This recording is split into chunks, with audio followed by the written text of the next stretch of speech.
Okay, well, thank you, Deirdre, for that amazing introduction. I have to say that Rosemary Sutcliffe is one of the authors who had, the deepest influence on me as a writer, and to be compared to Rosemary Sutcliffe is really, the highest praise that I could ask for.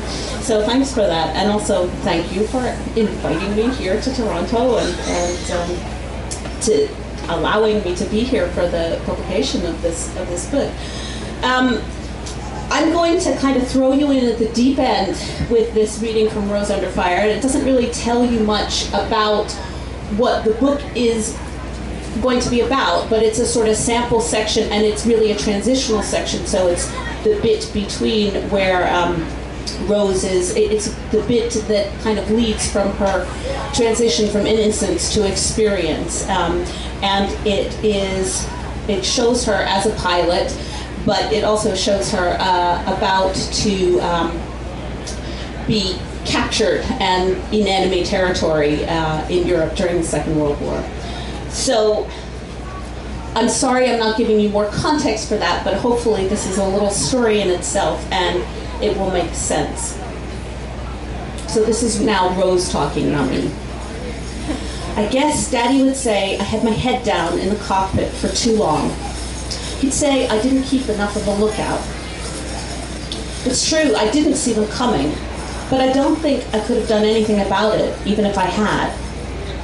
I didn't know what the intercepting planes were. I knew they were German, and I could tell they had jet engines, but I didn't have a clue what the planes were. They were in Luftwaffe camouflage, with black crosses on their fuselages and swastikas on their tailplanes. Their engines hung down from their wings like bombs. I've never seen anything fly that fast. I know now that in German they're called Schwalben, swallows. They were Messerschmitt Me-262s. Those planes did fly just like a couple of swallows, great big enormous swallows with jet engines strapped under their wings. The first one came at me from below and behind, and the other from above and behind, and they corkscrewed around me with their engines roaring. And suddenly, they were gone, one of them breaking left and the other right. But I was still in my wide, slow orbit, and they came screaming back at me, one passing me on each side. It was exactly like watching swallows flying. I did two things. I leveled out and headed northwest, straight back toward England as fast as I could go, and I flashed every single light I had, landing lights, nav lights, cockpit floodlights. And I pulled the flares out, something I've never ever done before, to let them know I wasn't armed. They came at me again, and one of them settled on my tail. I could see him over my shoulder as I tried frantically to urge the speed up and flash lights with the same hand. I was so afraid he was going to blast me out of the sky that it took me a while to notice the other one flying calmly ahead of me, deliberately keeping pace with me. He wasn't aggressive. He just flew along and let me set the speed. He was so close I could see the pilot's head in the cockpit. After a moment, he rocked his wings at me. Hi.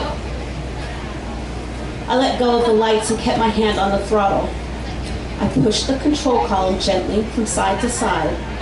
Light touch, one finger, trained in me from the age of 12. Hi, yourself. God. He made a wide, level turn to the left, practically a U-turn, and headed off back in the other direction. I actually sobbed aloud with panicked relief, praying that I would never see him again, that I'd never see another Luftwaffe aircraft in my whole life. But then I glanced back over my shoulder, and the other guy was still there, stuck to my tail. Go away! I screamed pointlessly at the sky. In about a minute, the first guy was back in exactly the same deliberate position ahead of me and to my left. And when he knew I was watching, he rocked his wings at me again. And I figured out what he meant. Follow me. No, no, no, I sobbed at the indifferent sky. I knew what I was supposed to do.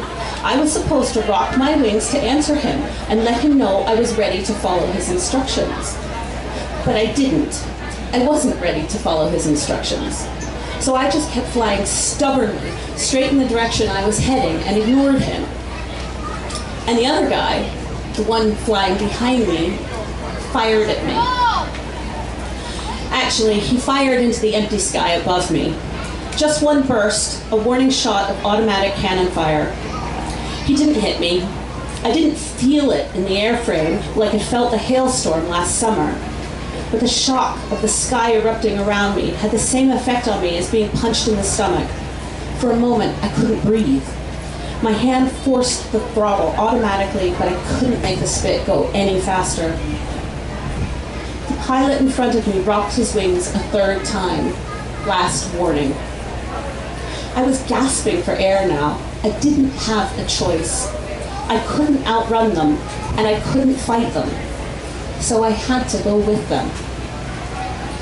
I took a shuddering breath and rocked my own wings again. I'm coming. The pilot ahead of me made another long, lazy U-turn, and this time I turned after him. The pilot on my rear end followed me around. I could see them wave casually as they passed each other in the air.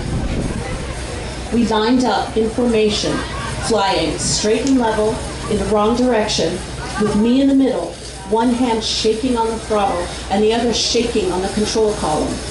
Both feet shaking against the rudder pedals, half blinded by tears and terror. I tried to imagine the report I'd have to file. Controlled flight into terrain was all I could think of. That's what they call it when you're flying in a cloud and you crash into a mountain you didn't see. Controlled flight into terrain. We avoided overflying cities. We avoided overflying camps and troops. We flew high over the front and then over the German border, which was marked on my map as the Siegfried Line. We crossed the Rhine north of Mannheim, where my map stopped. But I didn't. I kept flying with a pair of Luftwaffe jets escorting me deeper and deeper into Germany. I flew with them for 200 miles. They kept taking turns to zip ahead of me and circle back. There was always one of them with me, behind or ahead of me. It looked so much like Pennsylvania. All fields and farms and woods and rivers, and there at the edge of the map was Mannheim, which is the name of the nearest town to Conewago Grove.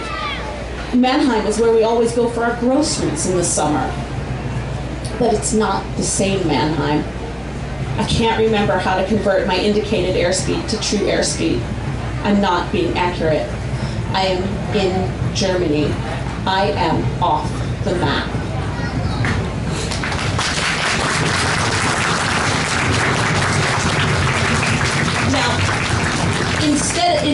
Instead of actually like closing the book there, what I want to kind of briefly point out to you is, I get a lot of questions about how I do the research for this kind of writing, and there are actually a lot of points in the section that I've just read to you that I had to research before I sort of put it together and made a story out of it. And what this episode started from is I got my own private pilot's license in 2003, and one of the things that you have to learn when you're learning to fly is what to do in case you are intercepted.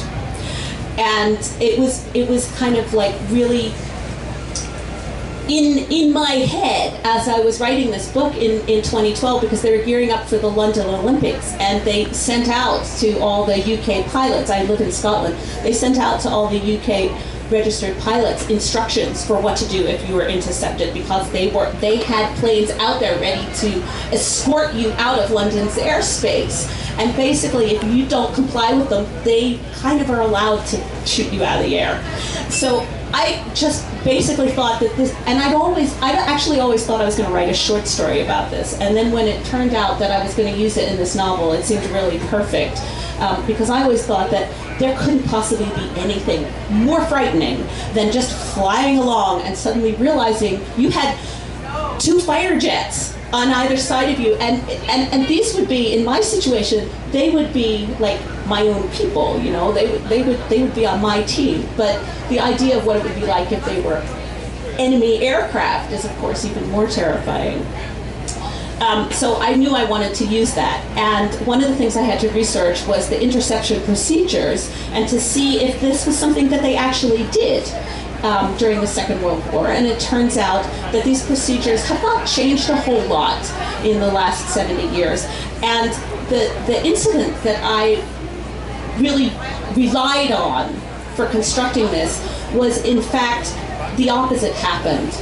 A German aircraft was intercepted by Royal Air Force aircraft near the beginning of the war, and it was under really strange circumstances. So the German pilots had kind of fallen out with their squadron and had more or less decided that they were I believe they were stationed in Norway, but they had decided that they were going to take off and they were going to fly to the UK, and they were going to land there. And so nobody knew, you know, this was like an unscheduled flight.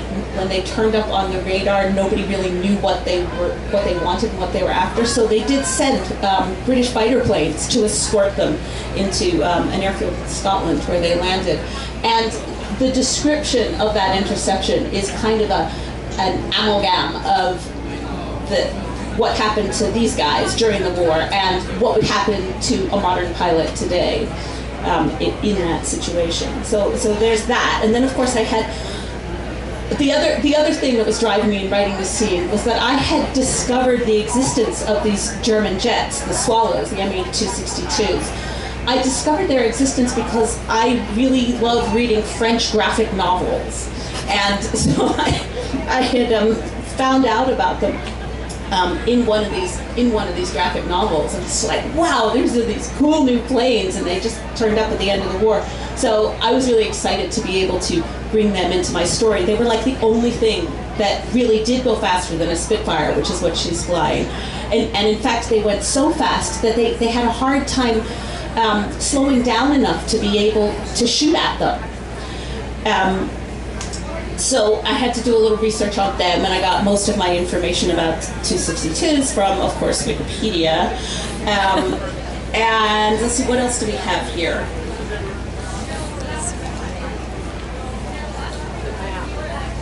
Flying over.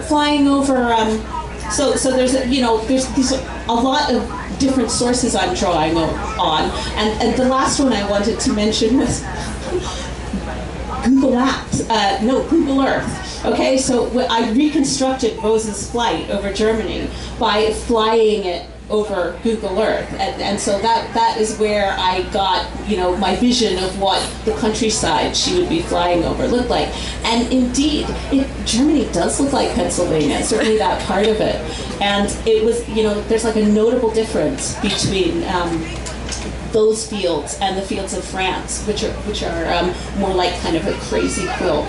And then, of course, her background is the same background as mine, growing up in Pennsylvania. So you get all these things together, and then you sort of, the story is what comes first, the character is what comes first, and around that, you just fill in the details. And I think that the real art is in making that look easy and making it so that you don't notice it. And I have 20 years worth of background in making it look easy, but it's not. So I think that's probably enough.